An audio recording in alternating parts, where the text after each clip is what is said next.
Hello दोस्तों, कैसे हो आप सभी। उम्मीद करता हूं आप बहुत अच्छे होंगे। दोस्तों आज एक नई भर्ती का नोटिफिकेशन जारी हो चुका है। वो एग्रीकल्चर सुपरवाइजर भर्ती के लिए ये नोटिफिकेशन जारी हुआ है। और दोस्तों इस वीडियो में आज हम बात करेंगे इस एग्रीकल्चर सुपरवाइजर का नया सिलेबस 2023 में क्या रहने वाला है और क्या इसमें दोस्तों सीईटी को लागू किया गया है। तो इस प्रकार की तमाम बातों को आज हम यहाँ से देखने वाले हैं। तो आप मेरे साथ मुस्कुराते हुए ही इस वीडियो के अंत तक बने रहिएगा। दोस्तों सबसे पहले बात करूं ना, तो आज हम जिस भर्ती के बारे में बात करने वाले हैं वो राजस्थान कर्मचारी बोर्ड के द्वारा यहां से कृषि पर्यवेक्षक अर्थात एग्रीकल्चर सुपरवाइजर की सीधी भर्ती को निकाला गया है। और इस कृषि पर्यवेक्षक में जो नॉन टीएसपी एरिया है उसके लिए 385 पदों को रखा गया है और टीएसपी एरिया उसके लिए 45 पदों को रखा गया। इस प्रकार टोटल इसमें पदों की संख्या रहने वाली है दोस्तों 430 पदों की संख्या रहने वाली है। और दोस्तों आगे यदि हम बात करें ना, तो यहां से देख सकते हैं कि इस भर्ती के लिए जो फॉर्म होगा वो ऑफलाइन भरा जाएगा या ऑनलाइन भरा जाएगा। तो यह बाकायदा नोटिफिकेशन में हमें दिया गया है कि इस भर्ती के लिए हमें ऑनलाइन आवेदन भरना पड़ेगा, ऑनलाइन आवेदन करना पड़ेगा। इसके साथ दोस्तों आगे हम बात करते हैं यहाँ से कि कैसे किस प्रकार से हम किस पोर्टल पर ऑनलाइन फॉर्म भर सकते हैं। तो बाकायदा यहाँ से दिया गया है, वो आप यहाँ से देख लें। और यहाँ से आवेदन के लिए आपको क्या क्या करना पड़ेगा, कितना शुल्क देना पड़ेगा, किस प्रकार से ओटीपी जाएगा, कहाँ जाएगा ओटीपी, इस प्रकार की छोटी छोटी बातों को वीडियो को रोककर भी आप लोग देख सकते हैं। आगे हम इसकी और महत्वपूर्ण बातों पर डिस्कस करते हैं। यहाँ कृषि पर्यवेक्षक के लिए पदों को रखा गया है, वो भी आप लोग यहाँ से देख सकते हैं। इसके अलावा हम बात करते हैं दोस्तों यहाँ से योग्यता पर बात करने वाले हैं कि इस एग्रीकल्चर सुपरवाइजर की जो भर्ती है उसके लिए कौन एलिजिबिलिटी है, कौन इसका फॉर्म भर सकता है, उनके ऊपर बात करेंगे दोस्तों। और इस भर्ती में दोस्तों देख रहे होंगे आप लोग यहाँ उत्कृष्ट खिलाड़ियों के लिए पदों की संख्या भी रखी गई है 2%। तो वो भी आप यहाँ से भर सकते हैं फॉर्म। चलिए तो आगे हम बात करते हैं, आगे देखते हैं दोस्तों यहाँ से कि इसकी पात्रता अर्थात शैक्षणिक योग्यता क्या रहती है। दोस्तों भारत में विधि और स्थापित किसी मान्यता प्राप्त विश्वविद्यालय से बीएससी यानी कि कृषि से जो बीएससी होती है ना वो उसके पास होनी चाहिए। ऑनर्स अथवा किसी मान्यता बोर्ड प्राप्त से 10वीं 12वीं 10+2 योजना के अधीन कृषि के साथ सीनियर माध्यमिक या पुरानी योजनाओं के अधीन कृषि के साथ उच्च माध्यमिक होना चाहिए।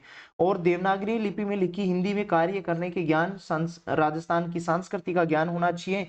और उल्लेखित है कि और दोस्तों यहां से भी एक इंपॉर्टेंट बात है दोस्तों कि जो व्यक्ति पाठ्यक्रम के अंतिम वर्ष की परीक्षा में उपस्थित हुआ है या सम्मिलित हो रहा हो, जो इन नियमों में उल्लेखित पद के लिए शैक्षणिक योग्यता की आवश्यकता है या सीधी भर्ती के लिए कृषि पर्यवेक्षक पद के लिए आवेदन करने के लिए पात्र होगा।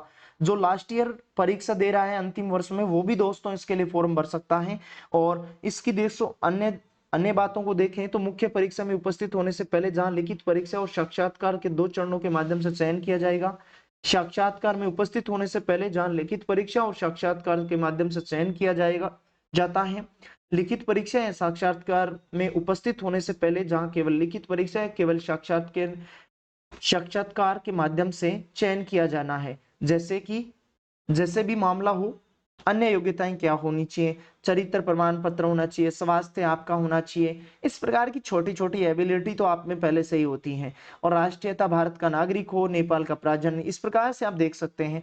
आयु वर्ग में भी दोस्तों आपको छूट दी गई है। आयु वर्ग में भी दोस्तों आवेदन 1 जनवरी 2024 को 18 वर्ष की आयु प्राप्त कर चुका हो, 40 वर्ष का नहीं हो और राज्य सरकार की अधिसूचना दिनांक 23/9/2022 द्वारा विभिन्न सेवा नियमों में संशोधन कर आयु सीमा में छूट दी। इस प्रकार अधिकतम आयु सीमा में छूट निम्न प्रकार होगी, जो आप लोग यहां से देख सकते हैं। और आगे देखते हैं, अधिकतम आयु सीमा दोस्तों आप लोग 5 वर्ष की छूट दी जाएगी। इसमें राजस्थान का मूल निवासी होना चाहिए। इस प्रकार की कुछ छोटी छोटी जानकारियां और हैं, वो भी आप लोग यहां से देख सकते हैं। और दोस्तों पीडीएफ को आपको टेलीग्राम चैनल पर डाल ही दूंगा, टेलीग्राम का लिंक आपको डिस्क्रिप्शन बॉक्स में दिया गया है, वहां से आप ज्वाइन कर लें या आप सर्च कर लें गढ़वाल एजुकेशन जैसे ही आप सर्च करोगे तो आपको मिल ही जाएगा। इसके सिवाय आगे चर्चा करते हैं दोस्तों। यहां से एक इसकी महत्वपूर्ण बात ये दोस्तों और रहने वाली है कि इस भर्ती की जो परीक्षा है ना, वो परीक्षा नोटिफिकेशन में पहले ही डिस्कस कर दी गई है कि 21 अक्टूबर 2023 को ये जो सुपरवाइजर की भर्ती है उसकी परीक्षा को करवाया जाएगा। प्रवेश पत्र के बारे में भी आप लोग देख सकते हैं यहाँ से, और नियुक्ति की योग्यताओं को भी देख लें आप, वो तो बाद की, खैर बाद की बातें होती हैं। आवेदन कैसे करें, यदि आप खुद से आवेदन करते हैं तो आप यहाँ से पूरी जानकारियों को यहाँ से पढ़ सकते हैं। चलो दोस्तों, इसके सिलेबस के बारे में देख लेते हैं हम कि क्या दोस्तों इसका सिलेबस रहने वाला है। सिलेबस पे चर्चा करूँ ना तो बहुत सा आसान सा सिलेबस है दोस्तों। परीक्षा की स्कीम और पाठ्यक्रम इसका दोस्तों रहने वाला है 300 टोटल कुल अंक होंगे दोस्तों, यहाँ से 300 रहने वाले हैं, उनमें से 100 क्वेश्चन को आपको करना होगा। और सामान्य हिंदी के 15 क्वेश्चन होंगे और 45 नंबर के होंगे, अर्थात एक क्वेश्चन 3 नंबर का होगा। राजस्थान जीके की बात करें तो राजस्थान जीके का 25 क्वेश्चन रहने वाले हैं और 75 नंबर के होंगे। और सस्य विज्ञान की बात करें तो 20 क्वेश्चन होंगे और 60 अंक के होंगे। उद्यानिकी की बात करें तो 20 क्वेश्चन होंगे, 60 नंबर के होंगे। पशुपालन की बात करें तो 20 क्वेश्चन होंगे और 60 नंबर के होंगे। इस प्रकार दोस्तों यहाँ से आपने देखा होगा कि 100 तो आपके पास टोटल क्वेश्चन होंगे, तो क्वेश्चनों का नंबर होगा हमारे पास 300 नंबर की परीक्षा होगी। इसमें भी दोस्तों हम लोग यहाँ से देखें तो वैकल्पिक प्रकार का एक ही प्रश्न पत्र होगा। प्रश्न पत्रों में प्रश्नों की संख्या 300 होगी, प्रत्येक प्रश्न के अंक 3 होंगे, अधिकतम पूर्णांक 300 होंगे। प्रश्न पत्र की अवधि 2 घंटे की होगी। प्रत्येक गलत उत्तर का हमें 1/3 ऋणात्मक भाग काटा जाएगा, अर्थात नेगेटिव मार्किंग भी होगी दोस्तों। और परीक्षा आपको जो 100 क्वेश्चन करने होंगे वो टोटल ओवरऑल 2 घंटे में करने होंगे। और इस प्रकार दोस्तों आप इसका हिंदी का सिलेबस जाने ना तो हिंदी का सिलेबस यहाँ से देख सकते हैं कि हिंदी के सिलेबस में दोस्तों यहाँ से संधि विच्छेद है, उपसर्ग और प्रत्यय हैं, और यहाँ समस्त पद की रचना करना, समस्त पद का विग्रह करना, शब्द युग्म होगा, पर्यायवाची होगी, शब्द शुद्धि होगी, वाक्य शुद्धि होगी, वाक्यांश होगा, और परिभाषिक शब्दावली होगी, मुहावरे हो गए, लोकोक्ति होगी। ये तो दोस्तों हिंदी का सिलेबस है दोस्तों। आगे यदि हम बात करने बैठे ना कि राजस्थान जीके में क्या क्या होगा, तो राजस्थान जीके में होगा राजस्थान की भौगोलिक संरचना होगी, राजस्थान का इतिहास होगा जिसमें इस प्रकार की कुछ तमाम इंपॉर्टेंट पॉइंट और दिए गए हैं। आप उसको पूरा पढ़ने ना बैठे, आप इसमें जैसे जैसे सिलेबस दिया गया है ना दोस्तों वैसे आप उसको पढ़ना शुरू कर रहे हैं। इसके अलावा भारतीय स्वतंत्रता संग्राम, राजस्थान की योगदान व राजस्थान का एकीकरण होगा।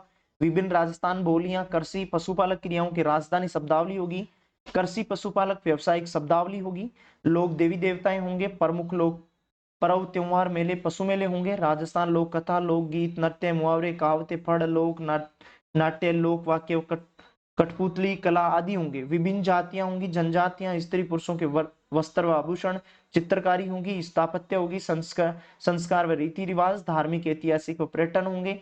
ये दोस्तों शल्य विज्ञान का आ गया, थर्ड पार्ट होगा जो शल्य विज्ञान का होगा, जो हमें 60 नंबर का होगा और 20 क्वेश्चन होंगे। वो भी आप लोग यहाँ से पॉइंट टू पॉइंट देख सकते हैं वीडियो को रोककर। यदि आप अपनी तैयारी को एक नई दिशा देना चाहते हैं तो दोस्तों आपकी पढ़ाई जो है वो सिलेबस के अनुसार ही होनी चाहिए। इसका 4th पार्ट होगा उद्यानी विज्ञान का, जिसमें हमें 20 क्वेश्चन देखने को मिलेंगे और 60 नंबर के होंगे। वो भी आप इसमें टॉपिक्स देख सकते हैं कौन कौन से टॉपिक होंगे। चलिए 4th नंबर पे होगा हमारे पास कौन, पशुपालन होगा, 20 क्वेश्चन होंगे, 60 नंबर के होंगे। वो भी यहाँ से देख सकते हो आप, गाय भैंस बकरी भेड़ ऊंट, सामान्य पशु, जीवाणु रोधक, विरेचक, उत्तेजक, कृमिनाशक, मर्दन तेल, इस प्रकार के होंगे दोस्तों। तो इस प्रकार दोस्तों इस भर्ती के बारे में संपूर्ण जानकारी आपने जान ही ली होगी। और यदि देना चाहते हैं अपनी तैयारी को एक नई दिशा, नया मोड़ देना चाहते हैं तो सिलेबस के अनुसार अपनी पढ़ाई आज ही से दोस्तों स्टार्ट करना शुरू कर दें। चलिए तो मिलते हैं एक नई जानकारी के साथ फिर आप लोगों से, तब तक के लिए आप सभी का तहे दिल से धन्यवाद।